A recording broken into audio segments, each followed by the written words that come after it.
एक ऐसी दुनिया जिसके अंदर सब कुछ दिखाई देता है, एक ऐसी दुनिया जिसको आप और मैं अच्छे से जानते हैं, लेकिन इसके पीछे एक ऐसी दुनिया भी है जहां पर सीक्रेट, राज, गुप्त प्लान्स और शैडो वॉर्स चलती रहती हैं। मैं बात कर रहा हूं रॉ और आईएसआई के बीच की। भारत और पाकिस्तान की डिप्लोमेटिक रिलेशनशिप्स चाहे जैसे भी रहे हों, पर असली जंग इन खुफिया एजेंसीज के बीच में हमेशा चलती रहती है। रॉ और आईएसआई दोनों एजेंसीज सिर्फ इंटेलिजेंस यूनिट्स नहीं, बल्कि ये शैडो वॉरियर्स हैं जो अपने देश के लिए कुछ भी करने के लिए तैयार हैं।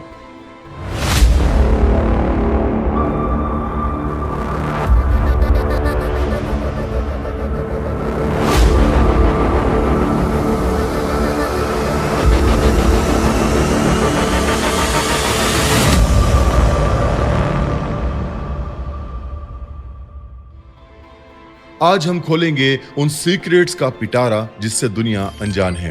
ये वॉर जिसमें गन्स, टैंक्स और किसी भी तरह का युद्ध नहीं होता, बल्कि ये प्लान्स, प्लॉटिंग और प्रॉक्सी से लड़ा जाता है। इस कहानी को समझने के लिए सबसे पहले हमें रॉ और आईएसआई के शुरुआत का सफर देखना होगा। साल 1947 के अंदर जब भारत और पाकिस्तान का विभाजन हुआ, तभी से ही उनके बीच में एक टेंशन का माहौल था। पाकिस्तान ने जल्द ही रियलाइज कर लिया कि उनको भारत पर इंटेलिजेंस एज चाहिए, और इसी वजह से साल 1948 में निर्माण होता है आईएसआई यानी कि इंटर सर्विस इंटेलिजेंस का।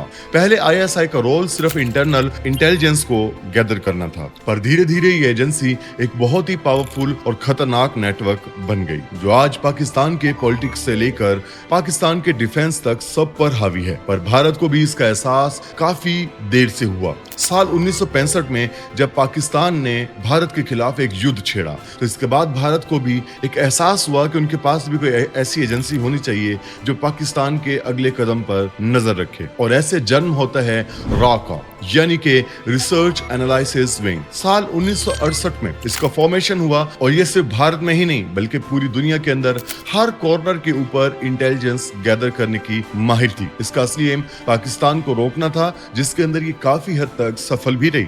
चलिए बात करते हैं रॉ के पहले ऐसे मिशन की जिसने पूरे साउथ एशिया का मैप बदल दिया। साल 1971 के अंदर बांग्लादेश लिबरेशन वॉर, यानी कि ये वॉर पाकिस्तान और भारत के बीच में एक जुनून बन गया, जिसमें रॉ ने खुफिया मिशन ऑपरेशन जैकपॉट को एग्जीक्यूट किया। ऑपरेशन जैकपॉट रॉ के लिए एक बहुत ही बड़ा गेम चेंजर साबित हुआ। मुक्ति बाहिनी, जो कि बांग्लादेश के फ्रीडम फाइटर थे, उनको रॉ ने खुफिया ट्रेनिंग, वेपन और इंटेलिजेंस प्रोवाइड की।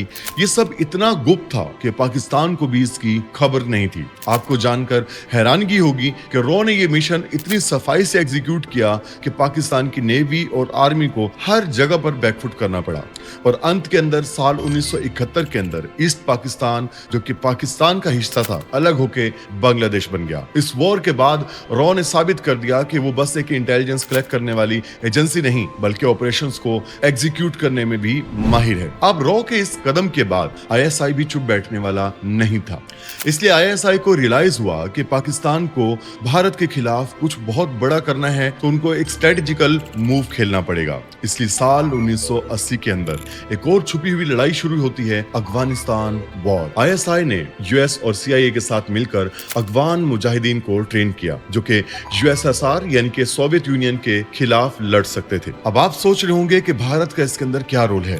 आईएसआई ने यूएस से जितने भी फंड्स लिए, उन फंड्स को यूटिलाइज करके उन्होंने आईएसआई को और भी ज्यादा घातक और बहुत ज्यादा स्ट्रॉन्ग बना लिया था, और उसका सीधा इंपैक्ट कश्मीर में देखने को मिला। साल 1980 से लेके साल 1990 के बीच में कश्मीर के अंदर मिलिटेंसी और बहुत ही ज्यादा अनरेस्ट को आईएसआई ने फैलाया। ऑपरेशन टोपाक एक ऐसा प्लान था जिसको ऑब्जेक्टिव किया गया कश्मीर के अंदर अनरेस्ट को क्रिएट करने के लिए। भारत को एक नई प्रॉक्सी वॉर के अंदर फंसाया गया और कश्मीर में सेपरेटिज्म की मूवमेंट्स को स्टार्ट किया गया। इसके जरिए आईएसआई ने पूरी कोशिश की कि भारत को कश्मीर से बिल्कुल ही अलग कर दिया जाए। ये वो समय था जब भारत के अंदर एक सिविल वॉर का माहौल बन चुका था, और हर दिन कहीं न कहीं नया अटैक या इन्फिल्ट्रेशन मिलती थी। पर रॉ भी पीछे भी रहने वाली नहीं थी। रॉ ने भी एक ऐसा मिशन एग्जीक्यूट किया जो पाकिस्तान का सबसे खुफिया प्लान को बेनकाब कर देता है, ऑपरेशन कहूटा। दोस्तों, ये एक ऐसा नाम है जो कि आईएसआई के हाथ लग जाता तो वो बहुत ही ज्यादा क़यामत खड़ी कर देता। भारत और पाकिस्तान के बीच एक नई लड़ाई जोरों शोर से शुरू हो जाती है। कहूटा वो जगह थी जहां पर पाकिस्तान अपना न्यूक्लियर बॉम्ब को डेवलप कर रहा था और रॉ को पता था कि अगर ये बॉम्ब डेवलप हो गया तो साउथ एशिया का पावर डायनामिक्स बिल्कुल बदल जाएगा। इसलिए रॉ ने अपने अंडरकवर एजेंट्स को पाकिस्तान के अंदर डिप्लॉय किया, जिन्होंने कहूटा न्यूक्लियर प्रोग्राम की हर एक डिटेल भारत तक पहुंचाई। कहां पर यूरेनियम रिफाइन किया जाता है, कितना प्रोग्रेस हो चुका है और कौन से साइंटिस्ट इसके अंदर इन्वॉल्व हैं। हर एक चीज रॉ के एसेट्स के रिडा के अंदर थी। ये जासूसी का ऑपरेशन भारत की तरफ से एक मास्टर स्ट्रोक था, जिसमें उन्होंने पाकिस्तान के न्यूक्लियर प्रोग्राम को काफी साल तक रोक दिया और उसी के साथ ही इसने भारत के न्यूक्लियर प्रोग्राम को भी स्पीड अप करने का काम किया। ये सब होने के बाद आईएसआई भी चुप बैठने वाला नहीं था। उसने कारगिल के अंदर एक बहुत ही बड़ा ऑपरेशन लॉन्च किया। साल 1999 के अंदर ऑपरेशन बद्र के तहत आईएसआई ने पाकिस्तानी सोल्जर्स को इन्फिल्ट्रेट करने की इजाजत दी इंडिया के अंदर और कारगिल सेक्टर्स के अंदर जो पीक्स थी उनको कैप्चर करने का ऑर्डर दिया, ताकि इन पीक्स के जरिए भारत के हाईवेज को कट ऑफ किया जाए और भारत को अपने ही रीजन्स के अंदर वीक कर दिया जाए। पर भारत ने तुरंत जवाब देते हुए पूरी वर्ल्ड कम्युनिटी को इससे खबरदार कर दिया और कारगिल वॉर स्टार्ट हो गया। इंडियन आर्मी ने कारगिल के अंदर जीत दिखाई और पाकिस्तान को पीछे हटने पर मजबूर कर दिया। लेकिन जहां पर यह सच है वहां पर यह बात भी सच है कि आईएसआई ने एक ऐसी गुरिल्ला वॉर चलाई थी जिसने भारत को बहुत बुरी तरह सरप्राइज कर दिया था और ये मिशन उनका काफी हद तक सफल भी रहा। दोस्तों, आज रॉ और आईएसआई के बीच की जंग ट्रेडिशनल बैटलफील्ड से साइबर बैटलफील्ड्स के अंदर शिफ्ट हो चुकी है। सोशल मीडिया हो, हैकिंग या साइबर स्पाइंग, रॉ और आईएसआई दोनों ही एक दूसरे के खिलाफ हर दिन एक नई स्ट्रेटजीज बना रहे हैं। कहीं पर रिपोर्ट्स आती हैं जिसमें कहा जाता है कि आईएसआई भारत के अंदर सोशल अनरेस्ट क्रिएट करने के लिए फेक न्यूज फैलाता रहता है। वहीं पर रॉ भी पाकिस्तान के डिफेंस सिस्टम और सेंसिटिव कम्युनिकेशंस को ट्रैक करने में लगा रहता है। आपने सुना ही होगा पुलवामा अटैक और बालाकोट एयर स्ट्राइक के बारे में। क्या आपको पता है बालाकोट स्ट्राइक से पहले रॉ ने आईएसआई के टेरर कैंप्स को एग्जैक्ट लोकेशन कैसे किया? ये एक लाइव प्रूफ है जिससे साबित होता है कि रॉ आईएसआई के शैडो वॉर हमेशा से चालू है। एक ऐसा वॉर जो कभी खत्म होने का नाम नहीं लेता। हो सकता है अभी जब आप ये वीडियो देख रहे हैं या मैं ये वीडियो बना रहा हूं, अभी भी रॉ या फिर आईएसआई के कोई ना कोई प्लान्स चल रहे होंगे।